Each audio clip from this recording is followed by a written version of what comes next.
Hello friends, मैं उदित। इस class में हम how to choose a domain name पे बात करेंगे कि डोमेन कैसा होना चाहिए हमारे बिजनेस का। तो सबसे पहले हम स्टार्ट करते हैं importance of a domain name. तो डोमेन जैसे आप देखते हो कि बहुत सारी कंपनीज के अलग अलग नाम होते हैं। Zomato, Swiggy, Amazon, Flipkart, okay, और भी बहुत सारे नाम हैं। पॉलिसी बाज़ार, पैसा बाज़ार, ओके, जीवन साथी डॉट कॉम, शादी डॉट कॉम। तो आपने देखा कि जो शादी डॉट कॉम और जीवन साथी जिस चीज़ में वो हैं, तो उन्होंने नाम भी कुछ वैसे ही चूज़ किया है। अमेज़ॉन, फ्लिपकार्ट तो चलो ब्रांड के हिसाब से लिया है, बाकी शादी और जीवन साथी से पता चलता है कि क्या काम करते होंगे ये लोग। अगर मैं पिज़्ज़ा हट की बात करूँ और मैं बर्गर किंग की बात करूँ तो मुझे पता चलता है ये लोग क्या काम करते हैं। तो ब्रांड नेम कुछ ऐसा होना चाहिए जो आपकी जो जो काम कर रहे हो ना वो रिफ्लेक्ट करे। और क्योंकि आपका फर्स्ट इंप्रेशन है तो बहुत सोच समझ कर लेने वाली चीज़ है। जल्दबाजी में लेने की ज़रूरत नहीं, क्योंकि एक बार ले लिया तो फिर लॉन्ग रन के लिए उसको लेना होता है। ऐसा नहीं है कि आप कुछ कुछ टाइम में चेंज करते रहोगे। और जो भी आप लोगे, जैसे डोमेन जब भी हम बाय करते हैं तो वो फिर लेने के बाद एडिट नहीं हो सकता, आपको नया ही परचेज करना पड़ेगा। तो सोच समझ के लेना है। इट अफेक्ट्स एसईओ इन सम वे, कह सकते हैं कि अफेक्ट करता है एसईओ में, लेकिन वन ऑफ द फैक्टर है। जैसे एसईओ में गूगल, अगर मैं बोलूँ कि 200 फैक्टर्स हैं रैंकिंग के, तो उसमें से एक फैक्टर है इट डिफाइंस योर ब्रांड। अब जैसे देखो, मेरा तो मानना है कि डोमेन चाहे कोई भी ले लो, अगर आपकी मार्केटिंग अच्छी है, आपकी रीच अच्छी है, लोग आपके प्रोडक्ट को पसंद कर रहे हैं, तो ब्रांड तो आप किस मर्जी नाम से बन जाओ। ठीक है ना। जैसे बहुत सारे हैं नाम ऐसे जो सुनने में शायद अजीब अब नहीं लगते, लेकिन अगर शुरू में कोई बोलता कि यार ये वाला डोमेन ले लो तो बहुत अजीब लगता। जैसे उल्टे सीधे नाम है, ओयो क्या नाम है, ये स्विगी क्या नाम है, ठीक है ना, फूड पांडा। चलो फूड पांडा में फिर भी फूड है। तो बेसिकली क्या है कि फ्यूचर में अगर आप मार्केटिंग अच्छी करोगे तो ऑब्वियसली आप एक अच्छा ब्रांड बनने की तरफ जा रहे हो। तो तब जो आपका जो नाम है ना, वो लगना चाहिए कि हाँ कुछ ब्रांड है। ठीक है, बहुत बड़ा नहीं होना चाहिए, छोटा 1 या 2 वर्ड का होना चाहिए। जैसे मैं अपनी बात करूँ, मेरी साइट 2012 में डोमेन लिया था, उतना आइडिया नहीं था। अब क्योंकि मैंने आपको बता दिया कि इतना फ्रिक्वेंटली हम चेंज नहीं कर सकते हैं इसको, क्योंकि जो भी एसईओ आपने उस डोमेन पे कर दिया, या तो वो रिडायरेक्ट कर सकते हो या फिर उसकी वैल्यू छोड़ो और नए पे काम करो। तो वैल्यू कैसे छोड़ दें, इतने सालों से मेहनत करी है। लेकिन मैंने जो डोमेन लिया था, मैंने बहुत बड़ा ले लिया, एक्सपर्ट एसईओ ट्रेनिंग इंस्टीट्यूट, तो काफ़ी बड़ा हो गया। तो किसी को बोलने में भी थोड़ा और लगता है, लेकिन चलो अगर एब्रीविएशन बना लूँ ईटीआई या ईएसटीआई तो फिर भी ठीक है। लेकिन फुल फॉर्म के हिसाब से जाएंगे तो थोड़ा सा ऑड है। तो क्योंकि आपका फर्स्ट इंप्रेशन क्रिएट करता है तो बहुत अच्छा होना चाहिए, और कुछ ऐसा होना चाहिए कि जो याद रह जाए लोगों को। ठीक है ना। एसईओ में भी चलो हेल्प हो सकती है तो ठीक है, नहीं तो कोई बात नहीं, अगर नहीं भी मिलेगी तो। और इट डिफाइंस योर ब्रांड। ठीक है ना, जो आपका ब्रांड है, जो आपकी कंपनी की इमेज है, वो आपकी एक डोमेन नेम से बन सकती है। तो बहुत केयरफुली चूज़ करना है। फिर हम बात कर रहे हैं कि how to choose a domain name. तो डोमेन नेम जैसे मैंने बोला कि क्योंकि फ्यूचर में आप एक ब्रांड बिल्डिंग कर रहे हो, मार्केटिंग कर रहे हो, लोगों के सामने रीच बढ़ रही है आपकी, आपका प्रोडक्ट यूज़ कर रहे हैं, और ठीक है, तो उस केस में जो आपका नाम है ना वो थोड़ा सा कुछ हैवी होना चाहिए। मतलब बहुत जनरल टर्म्स नहीं होने चाहिए उसके अंदर, कुछ यूनिकनेस होना चाहिए। ठीक है, जैसे अमेज़ॉन एक यूनिक टर्म है, फ्लिपकार्ट एक यूनिक टर्म है, ओयो जैसा भी है लेकिन है बहुत यूनिक, स्विगी ठीक है, मतलब नहीं पता लेकिन बहुत यूनिक है। तो वैसे ही कुछ ब्रांड लेना है जो कहीं ना कहीं जो आप जिस चीज़ में डील कर रहे हो उससे भी कनेक्टेड हो और कुछ यूनिक भी होना चाहिए। तो ऐसा कुछ लेना आपको, मेक इट ब्रांडेबल। ठीक है, जनरल टर्म्स नहीं लेनी। जैसे अगर मैं डिजिटल मार्केटिंग में डील कर रहा हूँ तो digital marketing institute dot in, ऐसा नहीं लेना मुझे। ठीक है, मुझे कुछ ब्रांड लेना है, जैसे कुछ भी नाम हो सकता है, तो डिजिटल के साथ में कुछ भी लगा सकता हूँ। ठीक है ना, डिजिटल स्टडीज़, डिजिटल एजुकेशन, ये भी बहुत जनरल वर्ड है। तो डिजिटल तो एक जनरल वर्ड ऑलरेडी हो गया, तो डिजिटल के साथ मैं क्या लगा सकता हूँ, डिजिटल एक्सपर्ट लगाता हूँ, तो एक्सपर्ट भी एक जनरल वर्ड है। तो सोचने वाली बात है। तो कोई बात नहीं, जनरल भी चल जाएंगे। जैसे बहुत सारे लोग digital 1, digital 7, digital 9, digital kiwi, digital yellow, ऐसे कुछ भी ले सकते हैं। लेकिन मैंने जैसे बोला, अगर आप मार्केटिंग अच्छी करते हो तो ऑटोमेटिकली आपका जो जर्नल नेम लग रहा है आज आपको, वो फ्यूचर में ऑटोमेटिकली एक ब्रांड बन जाएगा लोगों के लिए। आपके लिए तो वो हमेशा ही रहेगा, ऑकवर्ड सा लगेगा आपको कि यार ये कैसा नाम है, लेकिन हमें क्या मतलब। ठीक है ना, हमारे लिए तो वो हमेशा बिजनेस का नाम ही है, लेकिन जो ब्रांड बोलते हैं वो ऑडियंस बोलती है कि यार ये एक ब्रांड है। जैसे नाइकी, रिबॉक है, वो शुरू से उन्होंने यही नाम लिया है, शुरू से फोकस किया क्वालिटी पे। ठीक है ना, तो आज नाइकी, रिबॉक, इन सबको हम ब्रांड में कंसिडर करते हैं, लोकल में नहीं मानते। तो कुछ नाम अच्छा होना चाहिए। क्यों पता है ये ज़रूरी है, क्योंकि जब फ्यूचर में जब आप कुछ साल हो जाएंगे, आप एसईओ में भी अच्छा कर रहे हो, पेड मार्केटिंग भी कर रहे हो, सोशल मीडिया भी कर रहे हो, तो लोग आपके नाम से सर्च करना शुरू कर देंगे। और जब नाम से सर्च करेंगे तो आप सोचो नाम कैसा होना चाहिए, छोटा होना चाहिए। और नाम से जब सर्च करेंगे तो नाम याद भी तो होना चाहिए। तो याद तो वही चीज़ रहती है जो यूनिक होती है, उतनी भी ज़्यादा यूनिक नहीं लेकिन यूनिक तो होनी चाहिए। और क्योंकि आपकी विजिबिलिटी हर जगह है तो लोग याद रखेंगे आपको। और अगर किसी ने आपसे कभी बिजनेस किया साथ में तो ऑब्वियसली याद रखेंगे। तो जब आपके ब्रांड से डायरेक्ट सर्चेस बढ़ते हैं तब भी आपके डोमेन की वैल्यू बढ़ती है और एसईओ इंप्रूव हो जाता है आपका। तो मेक श्योर ब्रांडेबल होना चाहिए, प्रोनाउंसेबल। अब इतना भी यूनिक नहीं ले लेना, या किसी और लैंग्वेज में ले लिया आपने जो इंडियन ऑडियंस सपोज आपकी है, अगर टारगेट ऑडियंस प्रोनाउंस ही नहीं कर पा रहे वो, तो मेक श्योर वो इशू नहीं आना चाहिए। मेक इट शॉर्ट, जैसे मैंने बोला कि ब्रांड है उतना बड़ा भी ना हो कि कोई टाइप करने में भी प्रॉब्लम आए और याद भी ना रख पाए, तो छोटा होना चाहिए, 1 और 2 वर्ड। जैसे Google single word, Yahoo single word, Bing single word, Foodpanda double word है, पिज्जा हट डबल वर्ड है, ठीक है, डोमिनोज सिंगल वर्ड है, बर्गर किंग 2 वर्ड्स हैं, ठीक है, मैकडोनल्ड सिंगल वर्ड है। तो बड़े बड़े ब्रांड्स पे देखोगे तो उस टाइम पता नहीं कितने 10-15 साल पहले डोमेन लिया होगा, तब भी उन्होंने फोकस किया नॉर्मली अपने ब्रांड पे। उनका कोई ऑब्जेक्टिव नहीं है एसईओ करने का। बड़े बड़े ब्रांड्स का कोई एसईओ नहीं करता। कभी आपने कुछ डाला है कि फूड डिलीवरी वेबसाइट या फूड डिलीवरी एजेंसीज, ऐसा कोई डालता नहीं। सबको पता है स्विगी करता है, फूड पांडा करता है, जोमेटो करता है। जब भी कोई रेस्टोरेंट डालना होता है तो रेस्टोरेंट भी बहुत कम लोग डालते हैं। लोग डालते हैं, रेस्टोरेंट भी डाल सकते हैं अगर पर्टिकुलर पे जाना है, सागर रत्ना पे जाना है सीपी, तो ऑटोमेटिकली जोमेटो आ जाता है, क्योंकि रेस्टोरेंट वाले अपनी साइट तो बनाते नहीं है। ठीक है, जब साइट ही नहीं बनाते तो डोमेन नेम क्या लेंगे। तो शॉर्ट होना चाहिए, मेक इट इंट्यूटिव। जोमेटो से पता नहीं चलता यार क्या डील कर रहा है। फूड पांडा से समथिंग कुछ फूड से रिलेटेड ही होगा, पिज़्ज़ा हट पिज़्ज़ा से रिलेटेड होगा, बर्गर किंग बर्गर से रिलेटेड होगा, ठीक है ना। डोमिनो से समझ में नहीं आता, मैकडोनल्ड से समझ में नहीं आता। बस ऐसे ही कुछ होना चाहिए। जैसे मैं बात करूँ फर्नीचर बाज़ार, तो पता चलता है फर्नीचर में डील कर रहा होगा। तो अगर मैं कुछ बहुत यूनिक से टर्म ले लूँ और मैं फर्नीचर में डील कर रहा हूँ तो लोगों को पता नहीं चलेगा कि मैं एक्चुअली कर क्या रहा हूँ, अनलेस अनटिल वो मेरी साइट पे नहीं आएंगे या उन्होंने पहले मुझे विजिट नहीं किया होगा। तो नाम कुछ ऐसा होना चाहिए जिससे आइडेंटिफाई कर पाए ऑडियंस कि आप किस चीज़ में डील करते हो। पॉलिसी बाज़ार, पॉलिसी, ठीक है ना। जीवन साथी .com, जीवन साथी मतलब, ठीक है, मैट्रिमोनियल साइट है वो। तो ये ऐसे ही कुछ नाम आपको भी लेना चाहिए अपने बिजनेस के लिए। Bias towards .com। अब जैसे आप किसी को भी बताओगे कि मेरी वेबसाइट डिजिटल उदित है, तो ऑटोमेटिकली वो पहली चीज़ जो सर्च करेगा वो डिजिटल उदित .com सर्च करेगा। इसलिए हर एडवर्टाइज़र को लगता है कि पहली जो प्रायोरिटी है वो .com को ही देनी है। और .com क्योंकि एक ग्लोबल डोमेन भी है, अगर आप फ्यूचर में मल्टीपल कंट्रीज़ को टारगेट करना चाहते हो तब भी .com आपकी हेल्प करेगा। अगर आप कंट्री स्पेसिफिक डोमेन लोगे, जैसे .com को बोलते हैं global top level domain, GTLD बोलते हैं। और अगर कंट्री स्पेसिफिक लोगे .in, पाकिस्तान वाले .pk लेते हैं, ऑस्ट्रेलिया वाले .au लेते हैं, कनाडा वाले .ck लेते हैं, इटली वाले .it लेते हैं, श्रीलंका वाले .lk लेते हैं, लंका। ओके, तो अगर आप कंट्री स्पेसिफिक लेते हो तो गूगल सिर्फ आपको प्रेफरेंस उस कंट्री में देगा। अगर आप चाहते हो कि मोर देन 1 कंट्री में आपको प्रेफरेंस मिले तो आपको .com लेना पड़ेगा, ठीक है। तो .com लेके भी आप मल्टीपल कंट्रीज टारगेट कर सकते हो, नहीं तो आप मल्टीपल डोमेन्स ले सकते हो अलग अलग कंट्री जहाँ पे आप टारगेट करना चाहते हो। लेकिन स्टिल सबकी पहली प्रेफरेंस .com होती है क्योंकि ये ग्लोबल टॉप लेवल डोमेन होता है। Avoid trademark infringement. अगर आपने कुछ ऐसा नाम ले लिया जो आपको मज़ा आ गया, मतलब बहुत बढ़िया मिल गया आपको, लेकिन अगर उसके स्पेलिंग, उसका प्रोनाउंसिएशन या कहीं और वो किसी इस्टेब्लिश ब्रांड से मिलता जुलता होगा, ठीक है, तो फिर आपको नोटिस आएगा कि आप ये नाम नहीं ले सकते, ठीक है ना। तो मेक श्योर ये सब चीज़ें आप एडवांस में चेक कर लो कि जो आप नाम ले रहे हो वो ऑलरेडी किसी ने लिया तो नहीं हुआ। बहुत सारी साइट्स आती हैं इसकी जिससे आप इसलिए आइडेंटिफाई कर सकते हो। बहुत सारी एजेंसीज हैं जो ये काम आपके बिहाफ पे कर देंगी, कुछ सर्टेन फीस लेंगी, कर देंगे। तो ये सब चीज़ें बहुत ज़रूरी है। यूज़ ब्रॉड कीवर्ड, जैसे मेरा नाम है, मेरी एक और वेबसाइट जो ट्रेनिंग वाली है उसका नाम है एक्सपर्ट एसईओ ट्रेनिंग इंस्टीट्यूट। तो एसईओ ट्रेनिंग इंस्टीट्यूट एक ब्रॉड कीवर्ड है, ठीक है, और एक्सपर्ट मेरा ब्रांड है। तो एक्सपर्ट एसईओ ट्रेनिंग इंस्टीट्यूट तो काफ़ी बड़ा हो गया। आज मैं होता तो शायद इतना बड़ा नहीं लेता, तो शायद मैं लेता एक्सपर्ट डिजिटल।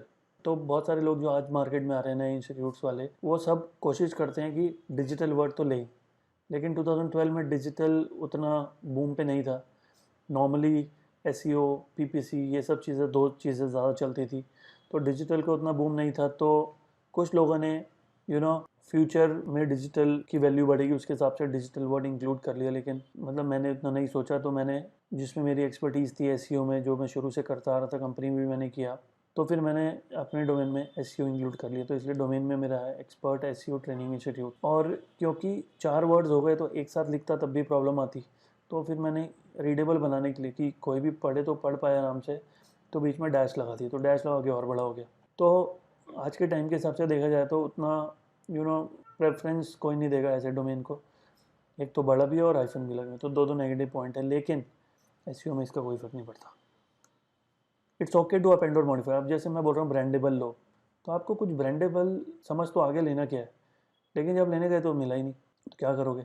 आपको चाहिए भी डॉट कॉम ही, तो आगे पीछे डोमेन की कुछ और लगा लो, कॉम की जगह पे इन ले लो, कुछ और ले लो, ठीक है ना। तो बहुत सारी चीज़ें होती है। इट्स ओके टू अपेंड और मॉडिफाई। तो जो आपको चाहिए वो एग्जैक्टली नहीं मिल रहा तो मॉडिफाई कर लो, ठीक है। अगर डिजिटल नहीं मिल रहा तो इंटरनेट से ले लो, जो चीज़ नहीं मिल रही उसका सिनोनिम भी ले सकते हैं, ठीक है ना। उसका जो प्राइवेसी बोलेंगे उसको, वो भी ले सकते हो। अब एक साइट है जो वर्ड्स आपको समझ में आ गई, अच्छा मुझे ये लेना है और वो नहीं मिल रहा, डॉट कॉम के साथ ही लेना, नहीं मिल रहा, तो आप उसके सिनोनिम ढूंढोगे कहाँ से? तो उसकी साइट है thesaurus.com, ठीक है। तो ये साइट पे जाके अपना जो वर्ड आपको लग रहा है कि किसी और ने लिया हो तो वो डालो, उससे मिलते जुलते बहुत सारे आ जाएंगे, तो वो आप लेके फिर सर्च कर सकते हो कि वो मिल रहा है कि नहीं मिल रहा, अवेलेबिलिटी चेक कर सकते हो। अब डोमेन नेम का आइडिया जनरेट करना एक्चुअली में थोड़ा मुश्किल काम है, नहीं फिगर आउट कर पाते लोग कि क्या लेना चाहिए। तो कुछ डोमेन नेम की टूल्स हैं, जैसे Lean domain Search, business name generator by Shopify, Name Boy. तो मैं आपको एक बार दिखाता हूँ एक बार कैसे काम करता है ये।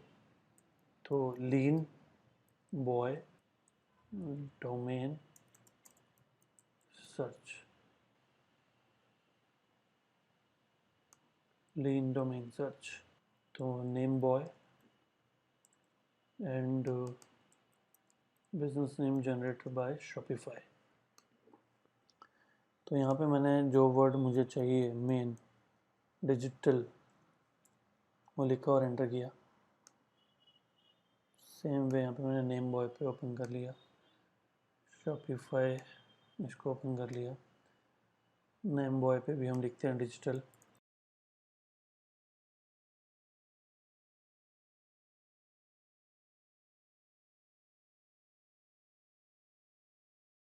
तो लीन डोमेन सर्च पे गए तो अभी बहुत लिमिटेड दिखा रहा है, अदरवाइज़ काफ़ी सारे भी आते थे कभी। तो डिजिटल में बस सिर्फ 4 ही ऑप्शन दे रहा है और कुछ खास नहीं है। अगर एसईओ में देखूँ क्या दे रहा है, तो एसईओ में काफ़ी सारे हैं, ठीक है। Residential SEO, partners SEO, electron SEO, points SEO, essence SEO, Nations SEO, Yankee SEO, animated SEO. तो बेसिकली बहुत सारे आपको यहाँ पे आइडियाज़ मिल रहे हैं, जिसमें एसईओ सब में नॉर्मली बाद में लगा हुआ है, कईयों में पहले भी लगा हुआ है। तो प्रीफिक्स सफिक्स एसईओ के साथ हो गया, तो ये 628 अवेलेबल डॉट कॉम डोमेन बता रहा है आपको। फिर यहाँ पे आते हैं अगले पे, नेम बॉय डिजिटल डाला, तो सेम यहाँ पे भी है, पर यहाँ पे सिर्फ डिजिटल के साथ बता रहा है, प्रीफिक्स सफिक्स में कुछ लगा नहीं हुआ, ठीक है। ऑल जनरेटर एक्सटेंशन देखते हैं, अच्छा एक्सटेंशन तो नहीं, मुझे ऑल ही चाहिए। digital.com मिलेगा ही नहीं, मिलेगा तो लाखों रुपए का मिलेगा, क्योंकि बहुत जर्नल टर्म है ये, ठीक है। तो ये सब वेरिएशन बता रहा है, शो मोर रिजल्ट्स। तो डिजिटल के साथ सिर्फ एक्सटेंशन चेंज हो रहे हैं यहाँ पे। अब जैसे आ गए दूसरे भी, online digital, digital team, there digital, digital home, digital mobile, the digital, world digital, to digital. तो कुछ आइडिया यहाँ से ले सकते हो आप इसमें। फिर यहाँ पे डिजिटल डाला तो ये भी बहुत सारे आ गए। एक्सटेंशन नहीं बता रहा अभी, लेकिन पहले आइडिया ले लो, एक्सटेंशन तो हम बाद में डिसाइड कर सकते हैं, ठीक है ना। तो ये 3 टूल्स हैं जिसको यूज़ करके आप डोमेन फाइनलाइज कर सकते हो। Be careful when buying existing domain. जब हम पुराने डोमेन नेम लेते हैं, पुराने डोमेन नेम मिलते हैं। अब जैसे क्या होता है कि जब भी आप एसईओ करना शुरू करते हो तो धीरे धीरे उसकी वैल्यू बढ़ती है, वैल्यू का मतलब है अथॉरिटी बढ़ती है। तो बहुत सारे लोग जो चलती चलाई वेबसाइट छोड़ देते हैं या कुछ टाइम काम करते हैं, नहीं वर्कआउट करता तो छोड़ देते हैं, तो फिर वो जो डोमेन्स है ना वो आप ले सकते हो। और जब आप वो डोमेन लेते हो तो अथॉरिटी आपको, 1 साल पुराना डोमेन भी हो सकता है, वो 2 साल पुराना भी हो सकता है, तो अथॉरिटी आपको मिल जाती है, ये बेस्ट पार्ट है। अब जब अथॉरिटी आपको मिल गई तो आप, हर कोई चाहेगा कि यार कुछ काम किया हुआ डोमेन मिल जाए और काम करके हम उसकी अथॉरिटी और बढ़ाएंगे। लेकिन हमेशा ऐसे नहीं होता कि वर्कआउट नहीं करा इसलिए छोड़ दिया। कितनी बार ऐसा होता है कि कुछ मतलब ऐसी टेक्निक्स वो यूज़ कर रहे थे एसईओ की, जिसकी वजह से गूगल ने उनको पैनलाइज कर दिया। तो गूगल ने जब पैनलाइज कर दिया, इसलिए गूगल ने पैनलाइज जब करा तो इसलिए उन्होंने सोचा कि यार अब इसको रिकवर कैसे करेंगे, बहुत सारे को नहीं आता हो तो रिकवर कैसे करते हैं। तो उन्होंने सोचा डोमेन छोड़ देते हैं और दूसरा नया डोमेन ले लेते हैं, ठीक है। और कई लोग जानबूझ के छोड़ देते हैं क्योंकि साइट पर अगर काफ़ी टाइम से वो नेगेटिव एसईओ हो रहा है, ढंग से काम नहीं हो रहा है, उसकी वजह से गूगल ने अगर पेनलाइज कर दी है, तो जितने टाइम में आप उसको रिकवर करोगे उतने टाइम में तो आप दोबारा एक नई वेबसाइट बना के भी रैंक करा सकते हो, ठीक है, तो वो कोई फ़र्क नहीं पड़ता। तो डिपेंड करता है कि क्या सोच रहे हो आप, उसके हिसाब से आप एक्शन ले सकते हो। तो जब भी आप पुराना डोमेन लोगे तो चेक करना ज़रूरी है कि कितना पुराना है पहले तो। और ठीक है पुराना है, अगर amazon.com मुझे मिल रहा है तो, पर अगर आप amazon.com के अंदर कुछ कंटेंट नहीं है, कोई वेबसाइट नहीं चल रही, तो मुझे कैसे पता चलेगा उस पर पहले चल क्या रहा था। ई कॉमर्स थी, कोई डेटिंग साइट थी, कोई पॉर्न साइट थी, कोई गैम्बलिंग साइट थी। तो इसलिए बहुत ध्यान से लेना होता है। और अगर आप किसी ने इसलिए छोड़ा क्योंकि पेनलाइज हुई है, तो आप लेके कोई समझदारी तो कर नहीं रहे, वो तो एक गलत स्टेप हो जाएगा, पैसे भी वेस्ट होंगे और आप लगे रहोगे, फिर कुछ होगा भी नहीं। ठीक है ना। तो वो चीज़ तो बेसिकली जैसे आप देखते हो ना, मार्केट में जाके आप देखते हो कि डिफेक्टिव चीज़ नहीं लेनी, तो ये डिफेक्टिव डोमेन बाय नहीं कर रहा है, चीज़ का जो डिफेक्ट है वो हटाने से भी नहीं हटना आपसे। ठीक है, तो make sure check the domain history via Wayback Machine. अब जैसे मैंने बोला अमेजोन.com की मैं बात कर रहा था कि अगर आप साइट नहीं चल रही तो पहले चल क्या रहा था, तो गूगल पे जाके एक कीवर्ड डालेंगे वे बैक मशीन, कोई भी साइट डाल दो, 10 साल पुरानी भी डाल दो। जैसे मैं आपको एक एग्जांपल दिखाता हूँ, जैसे गूगल की बात करेंगे अभी हम। गूगल कैसा दिख रहा है आपको, अच्छा दिख रहा है? मतलब चेंज होता रहता है गूगल तो google.com एंटर। अब मैं दिखाता हूँ आपको कि गूगल ना 10 साल पहले कैसा दिखता था। तो google.com कब से चल रहा है, पहले तो आप देख लो 1998 से चल रहा है। फिर आप देख लो अब तो कितना ज़्यादा कंटेंट आपसे में अपडेट होता है, क्योंकि मतलब वर्ल्ड वाइड जो वेबसाइट्स बनाने का ट्रेंड आया है, जो एसईओ करने का ट्रेंड आया है, जो बिजनेसेस ऑनलाइन आने शुरू हो गए, तो वो देखो अब एकदम पीक पे चल रहा है सब चीज़ें। ठीक है, अब देखो 2019 में और ऊपर तक चला गया था। तो मैं आपको बात कर रहा हूँ तो 10 साल पुराने गूगल की। तो 2010 में बेसिकली कैसा दिखता था, ये जो साइट है ना वे बैक मशीन, ये जो साइट फ्रीक्वेंटली अपडेट होती है उस पर जाता रहता है, और इसका जो डेटाबेस है उसमें उसकी कॉपी सेव करता रहता है। तो अब जैसे गूगल तो बहुत ज़्यादा फ्रीक्वेंटली अपडेट होती है, तो एक ही दिन में कितनी कितनी बार गया बताओ। तो चलो कोई भी टाइम पर क्लिक करके चेक कर लेते हैं कि 2 जून 2010 एट 1:10:43 सेकेंड्स पे गूगल कैसा दिखता था। ठीक है, तो देखो ऊपर लिखा हुआ आ रहा है web, images, videos, maps, news, shopping, Gmail, more में। मोर ऐसे कभी काम नहीं कर रहा, लेकिन करंट वाला देखें तो क्या आता है, सेम चीज़ें आती हैं कि कुछ चेंज करा है। अभी तो कुछ नहीं आ रहा, तो कीवर्ड डाल लेते हैं ऑल। तो पहले आता था वेब, अब आता है all. News, images, books. News, images, books नहीं आ रहा अभी, हो सकता है ड्रॉप डाउन में हो। फिर वीडियोस, और वीडियोस के बाद map, shopping, flights and finance. Flights तब नहीं आता था शायद, शॉपिंग तो अब यहीं पे आ रहा है। ठीक है ना। और दो चीज़ें क्या थी, flights and finance, finance, maps. Maps तब भी आता था, तो कुछ डिफरेंट है यहाँ पे। Google search I am feeling lucky, तो अभी क्या लिखा हुआ था, Google search I am feeling lucky, ये तो सब सेम ही आ रहा है अभी। ठीक है, तो फुटर भी देखोगे तो थोड़ा डिफरेंट आता है। तो किसी भी वेबसाइट का चेक कर सकते हैं, जैसे मैं अभी गूगल का चेक कर रहा हूँ। चलो एक्चुअल डिफरेंस तो अब यहाँ पता चलेगा फेसबुक में। फेसबुक कब से चल रहा है वो भी पता चल जाएगा। फेसबुक चल रहा है आपका, तो ये अगर 20 है, 19, 18, 17, 16, 15, 14, 13, 12, 11, 10, 9, 8, 7, 6, 5, 4, 3, 2, 1, 2000, इतना पुराना। चलो हम यहाँ से देखते हैं। तो अभी ये 2011 जून 14 पे चला गया। तो अभी ये तो चलो, ये पेज तो अभी भी शायद ऐसे ही आता है, इसमें कुछ चेंज नहीं हुआ, लेकिन अंदर हम जा नहीं सकते अभी क्योंकि उसके लिए लॉगिन करना पड़ेगा। ठीक है, ऐसी बहुत सारी साइट्स आप चेक कर सकते हो कि जो आप डोमेन लेने वाले हो उस पर पहले ही चल के आ रहा था। बहुत इंपॉर्टेंट चीज़ है वो, मेक श्योर चेक कर लो। Check the domain history via who dot is, domain कितना पुराना है। तो आप गूगल पे जाओ, एक कीवर्ड डालो हु इज़। हु इज़ डालने के बाद ये वाली साइट पे जाएंगे whois.domaintools.com। और जैसे सपोज ये shopify.in है, कॉपी कर लिया मैंने इसको और यहाँ पे एंटर, कॉपी करके एंटर कर दिया। तो ये दिखा रहा है कि 3215 दिन पुराना डोमेन है ये। 2011 में ख़रीदा गया था, 10/9/2011। 2021 में एक्सपायर हो रहा है, अपडेट हुआ है 2019 में। ठीक है, सर्वर कौन सा है इसका, कैलिफोर्निया यूएसए का। आईपी एड्रेस क्या है ये, जो सर्वर इसने लिया इसमें 30 मोर साइट्स होस्टेड। ठीक है, किस कंपनी ने लिया था, कुछ दिया हुआ है ऐसे यहाँ पे।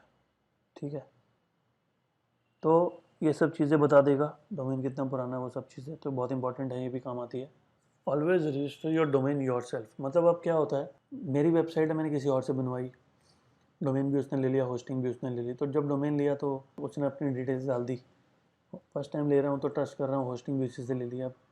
लेटर ऑन मुझे मतलब लगा कि ये थोड़ा एक्सपेंसिव है तो मुझे होस्टिंग चेंज करनी है, तो जब मैंने उसको बोला कि सर डोमेन का एक्सेस मुझे दे दो, तो फिर कभी कभी इश्यूज आ जाते हैं, ठीक है ना।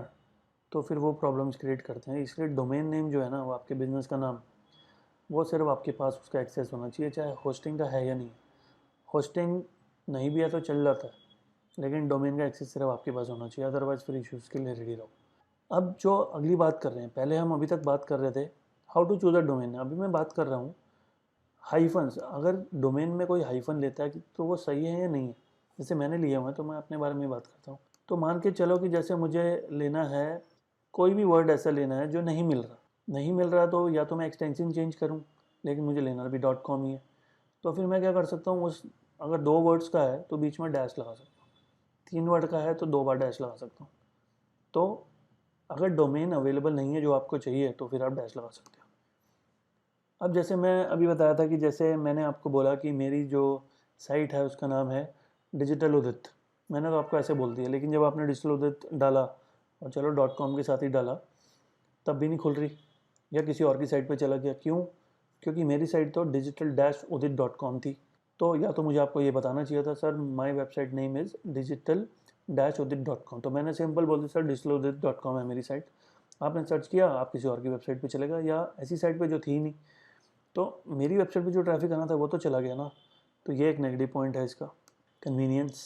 ओके, कन्वीनियंस में क्या आता है बेसिकली, जैसे कभी कभी होता है, जैसे एक्सपर्ट ट्रेनिंग, चलो ये भी नहीं लेते, मैं आपको एक एग्जांपल बताता हूँ, बहुत कन्वीनियंट है। अब जैसे मैंने डाला,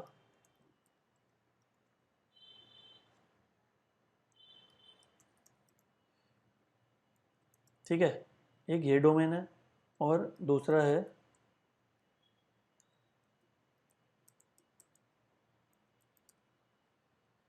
सेम वर्ड लिखे हैं मैंने, ऊपर वाला आप पढ़ोगे, ठीक है ना, एक्सपर्ट्स एक्सचेंज, या आप ऐसे भी पढ़ सकते हो इसको,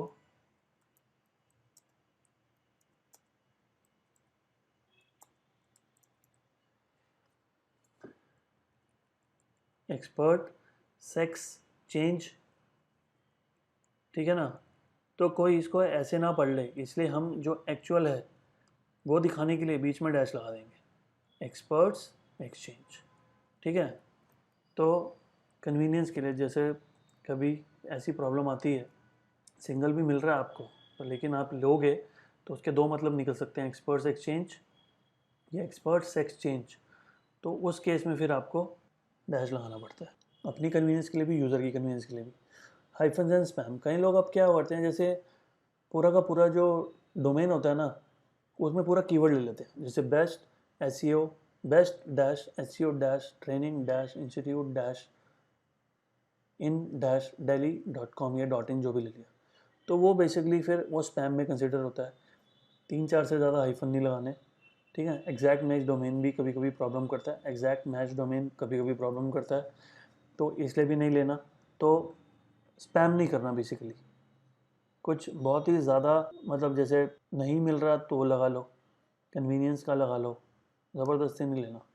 अफेक्ट्स ऑन एसईओ, डैश लगाओ या मत लगाओ, कीवर्ड लो या ना लो, ठीक है, उतना फ़र्क नहीं पड़ता है एसईओ में। अमेज़ॉन में कौन सा कीवर्ड है, फ्लिपकार्ट में कौन सा कीवर्ड है, स्विगी में कौन सा कीवर्ड है, चलो ये तो चलो सर्च ही नहीं होते, ठीक है ना। तो बहुत सारी ऐसी वेबसाइट्स हैं जो टॉप पे आती हैं, लेकिन उनके ब्रांड डोमेन में कोई कीवर्ड नहीं है, ना ब्रॉड है, ना स्पेसिफिक है, ना एग्जैक्ट है, कुछ भी नहीं है, फिर भी वो टॉप पे आते हैं। तो it is only one of the factor, अगर नहीं भी है तो चलेगा। और डैश लगा हो तो एसईओ में कोई फ़र्क नहीं पड़ता, आप सर्च कर सकते, दे सकते हो। मेरी वेबसाइट बहुत सारे कीवर्ड से टॉप पे आती है, और मेरे डोमेन में भी और यूआरएल में भी हर जगह आईफन होता है। चलो चेक करते हैं। जैसे पहले तो मेरी site expert dash SEO dash training dash institute dot in, ये साइट है, तो आपने देख लिया। अब जैसे मैं अगर डिजिटल मार्केटिंग के पेज पे जाऊँ, digital marketing course in Delhi, तो यहाँ पे भी आप देखोगे आईफन है। तो 1 2 3 4 आईफन्स है मैक्सिमम, मैंने पढ़ा था कहीं, इससे ज़्यादा नहीं होने चाहिए, ठीक है। तो कोशिश करिए कि मैंने यूआरएल में भी कीवर्ड डाला digital internet marketing training course, तो इसलिए आ गया। फिर मैंने रोहिणी का पेज बनाया, तो उसमें 1 2 3 4 इसमें भी डले हैं। पहले वाले में दिल्ली नहीं डला हुआ था, यहाँ पे मैंने एरिया भी इंक्लूड कर दिया। तो ये एक तरीका होता है बेसिकली देने का। आगे बात करेंगे इसकी कि यूआरएल स्ट्रक्चर कैसा होना चाहिए हमारा। तो एसईओ में कोई फ़र्क नहीं पड़ता उसका डैश हो या ना हो, ठीक है। ब्रांड बिल्डिंग की बात करते हैं। अब जैसे मैंने एक रेडियो में ऐड सुनी, तो वो ऐड ख़त्म हुई तो बाद में बोले कि आप हमारी वेबसाइट पे भी विज़िट कर सकते हैं। हमारी वेबसाइट का नाम है brand-building.com। तो रेडियो जैसे प्लेटफॉर्म पे अगर आप ऐड चला रहे हो तो आपके फंड्स की तो कोई कमी है नहीं, तब भी आपने डैश वाला लिया है। तो कभी कभी क्या होता है, अवेलेबल नहीं होता। अवेलेबल क्यों नहीं होता? क्योंकि बहुत सारे जो लोग हैं ना, उनको थोड़ा सा आइडिया हो जाता है कि ये ना डोमेन बड़ी कंपनी खरीद सकती है क्योंकि इसका नाम इससे मैच हो रहा है, पहले से लेके रख लेते हैं। और इतना ज़्यादा एक्सपेंसिव बेचते हैं तो वो कंपनी फिर कहती है कि छोड़ो, हम डैश के साथ गुजारा कर लेंगे। तो डैश जो है ना, थोड़ा ब्रांड जैसा नहीं लगता, ठीक है। जैसे यहाँ पे लिखा है, नो वन से the dash brand dash name, ठीक है। तो डैश वैश नहीं होने चाहिए, डैश थोड़े से ऑकवर्ड लगते हैं। तो ये सब चीज़ें हैं बेसिकली, ठीक है, जो डोमेन लेते टाइम ध्यान में रखनी है आपने। और एसईओ में कुछ इम्पैक्ट करेंगी और कुछ नहीं भी करेंगी, लेकिन ब्रांड बिल्डिंग में बहुत ज़्यादा इम्पैक्ट है इसका। और ब्रांड बिल्डिंग अगर अच्छी होगी, जब फ्यूचर में डायरेक्ट सर्चेस बढ़ेंगे तो ऑटोमेटिकली गूगल एसईओ की वैल्यू आपकी बढ़ा देगा सर्च के अंदर। ओके, तो इतना ही है इस टॉपिक के अंदर। कंटिन्यू करते हैं with the next topic. Thank you.